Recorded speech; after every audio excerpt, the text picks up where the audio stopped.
അപ്പോൾ ഡിഗ്രി പ്രിലിംസിന് തയ്യാറെടുക്കുന്നവരൊക്കെ ഇവിടെയുണ്ടോ? ഉണ്ടെങ്കിൽ ഈ ഒരു വിശകലനം നിങ്ങൾക്കുള്ളതാണ് കേട്ടോ. ആ വലിയ സിലബസ് മുഴുവൻ കണ്ട് പേടിച്ചിരിക്കുകയാണെങ്കിൽ വിഷമിക്കേണ്ട. ഏറ്റവും പ്രധാനപ്പെട്ട ഒരു 60 ടോപ്പിക്ക് മാത്രം ഫോക്കസ് ചെയ്ത് എങ്ങനെ ഈ കടമ്പ കടക്കാം എന്ന് നമുക്ക് സിമ്പിളായിട്ടൊന്ന് നോക്കാം. ശരിക്കും ആ ഡിഗ്രി പ്രിലിംസിന്റെ സിലബസ് എടുത്ത് നോക്കുമ്പോൾ എവിടെ തുടങ്ങണം, എന്ത് പഠിക്കണമെന്നൊക്കെ ഒരു കൺഫ്യൂഷൻ വരാറില്ലേ? സത്യം പറഞ്ഞാൽ സമയം കുറവാണ്, പഠിക്കാൻ ഒരുപാടുണ്ട്. ഇത് രണ്ടും കൂടെ ആവുമ്പോൾ ആകെ ഒരു ടെൻഷനാവും അല്ലേ? അപ്പോൾ ഈ പ്രശ്നം ശരിക്കും എത്ര വലുതാണെന്നറിയാമോ? നമ്മൾ ജനറൽ നോളജ്, അതായത് പൊതുവിജ്ഞാനം മാത്രം എടുത്താൽ സിലബസിൽ 212 ടോപ്പിക്കുകളുണ്ട്. 212. സത്യം പറഞ്ഞാൽ ഈ നമ്പർ കാണുമ്പോൾ തന്നെ തല കറങ്ങും അല്ലേ? പക്ഷേ ഒരു മിനിറ്റ്, പേടിക്കേണ്ട. ഈ 212 എണ്ണവും നമുക്ക് പഠിക്കേണ്ട, ഒരിക്കലും വേണ്ട. ഇതിന് പകരം സ്ഥിരമായി ചോദ്യങ്ങൾ വരുന്ന ഏറ്റവും ഇമ്പോർട്ടൻ്റായ വെറും 60 ടോപ്പിക്കുകളിൽ മാത്രം നമ്മൾ ഫോക്കസ് ചെയ്യും. ആഹാ, ഇതാണ് നമ്മുടെ സ്മാർട്ട് സ്ട്രാറ്റജി. അപ്പോൾ നമ്മുടെ മുന്നിൽ 2 വഴികളുണ്ട്. ഒന്ന് പഴയ വഴി, അതായത് ഈ 212 ടോപ്പിക്കിൻ്റെയും പുറകെ പോയി അവസാനം ഒന്നും പഠിക്കാതെ ക്ഷീണിച്ചിരിക്കുക.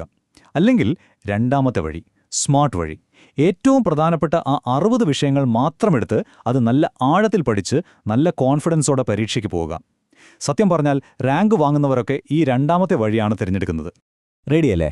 അപ്പോൾ നമ്മുടെ ഈ 60 ടോപ്പിക്കുകളിലേക്കുള്ള യാത്ര എവിടെ നിന്ന് തുടങ്ങും? നമുക്ക് ആദ്യം തന്നെ ഒരു കാരണവശാലും ഒഴിവാക്കാൻ പറ്റാത്ത, നമ്മുടെ ഫൗണ്ടേഷൻ സ്ട്രോങ് ആക്കുന്ന ചില വിഷയങ്ങളിൽ നിന്ന് തുടങ്ങാം. എക്കണോമിക്സ് വെച്ച് തുടങ്ങുന്നത് ഒരു നല്ല ഐഡിയയാണ്. എന്താണെന്നറിയോ? ഇവിടെ പഠിക്കാൻ ടോപ്പിക്കുകൾ കുറവാണ്, പക്ഷേ മാർക്ക് നന്നായി സ്കോർ ചെയ്യാം. ദേശീയ വരുമാനം, പഞ്ചവത്സര പദ്ധതികൾ, നീതി ആയോഗ്, ഇതൊക്കെ ഉറപ്പായും നോക്കണം.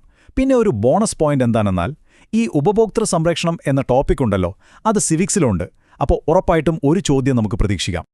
ഓക്കെ, അടുത്തത് സിവിക്സ്. ഇവിടെ ഉദ്യോഗസ്ഥ വൃന്ദം, സിവിൽ സർവീസ്, ഗവേണൻസ്, പിന്നെ നമ്മുടെ വിവരാവകാശ നിയമം, ഇതൊന്നും വിട്ടുകളയരുത്. ഇവിടെ ഒരു ക്രോസ് ഓവർ ഉണ്ട് കേട്ടോ. ഈ ഗവൺമെന്റിന്റെ 3 ഘടകങ്ങൾ എന്ന ഭാഗം പഠിച്ചാൽ അത് നിങ്ങൾക്ക് കോൺസ്റ്റിറ്റ്യൂഷനിലും ഹെൽപ്പ് ചെയ്യും. അപ്പോൾ ഡബിൾ ബെനിഫിറ്റാണ്. ഇനി വരുന്നത് കോൺസ്റ്റിറ്റ്യൂഷനാണ്. വളരെ വളരെ പ്രധാനപ്പെട്ട ഒരു ഏരിയ.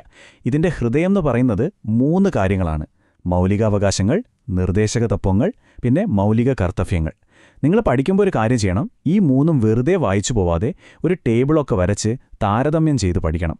അപ്പോൾ അവ തമ്മിലുള്ള വ്യത്യാസവും ബന്ധവുമൊക്കെ ക്രിസ്റ്റൽ ക്ലിയർ ആവും. ശരി, അപ്പോൾ നമ്മുടെ ഫൗണ്ടേഷൻ വിഷയങ്ങൾ കഴിഞ്ഞു. ഇനി നമുക്ക് ഹിസ്റ്ററി, ജോഗ്രഫി പോലെ വലിയ സബ്ജക്റ്റുകളിലേക്ക് കടക്കാം. ഒരു കടല് പോലെ കിടക്കുന്ന സിലബസാണ് ഇവയുടേത്. അപ്പോൾ ഇവിടെയെല്ലാം വാരി വലിച്ചു പഠിക്കുന്നതിൽ ഒരു കാര്യവുമില്ല. പകരം മാർക്ക് കിട്ടുന്നവ മാത്രം തിരഞ്ഞെടുത്ത് പഠിക്കണം. അതാണ് ബുദ്ധി. ഹിസ്റ്ററി എടുത്തു നോക്കിയാൽ Kerala history, Indian history, world history പഠിച്ചു തീരില്ല. അതുകൊണ്ട് നമ്മൾ അതിൽ നിന്ന് ഏറ്റവും കൂടുതൽ തവണ ആവർത്തിച്ച് ചോദിച്ച 8 ടോപ്പിക്കുകൾ മാത്രം സെലക്ട് ചെയ്തിട്ടുണ്ട്.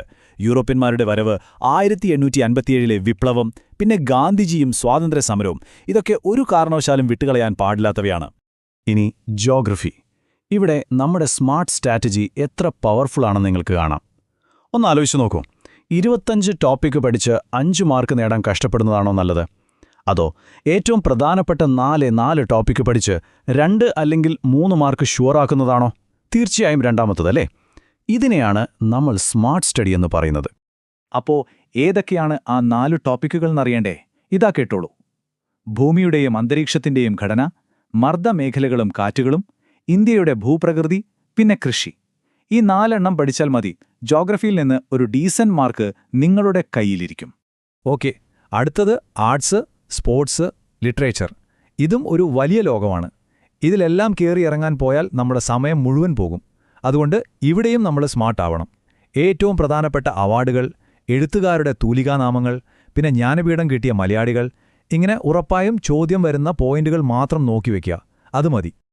അപ്പോൾ അടുത്ത സെക്ഷനിലേക്ക് കടക്കാം. കമ്പ്യൂട്ടറും സയൻസ് ആൻഡ് ടെക്നോളജിയും. ഇവിടെ നമുക്ക് കുറച്ച് വ്യത്യസ്തമായ ഒരു സ്ട്രാറ്റജിയാണ് വേണ്ടത്. ശ്രദ്ധിച്ചു കേൾക്കണം. കമ്പ്യൂട്ടർ സയൻസിൽ ബേസിക് കാര്യങ്ങൾ വിട്ടുകളയരുത്. അതായത് എന്താണ് hardware, software, operating system, computer network, internet, പിന്നെ പ്രധാനപ്പെട്ട സൈബർ നിയമങ്ങളും IT ആക്റ്റും. ഇതൊക്കെ നന്നായി അറിഞ്ഞിരിക്കണം. സാധാരണയായി ചോദ്യങ്ങൾ വരുന്നത് ഈ ഏരിയയിൽ നിന്നാണ്. ഇനി സയൻസ് ആൻഡ് ടെക്നോളജി. ഇവിടെയാണ് നമ്മുടെ ഗെയിം പ്ലാൻ മാറുന്നത്. ശ്രദ്ധിക്കുക, ഈ വിഷയം മെയിൻസ് എക്സാമിൻ്റെ സിലബസിൽ ഇല്ല. അതുകൊണ്ട് പ്രിലിംസിന് വേണ്ടി ഇതിൻ്റെ പുറകെ ഒരുപാട് സമയം കളയേണ്ട ആവശ്യമുണ്ടോ? ഇല്ല.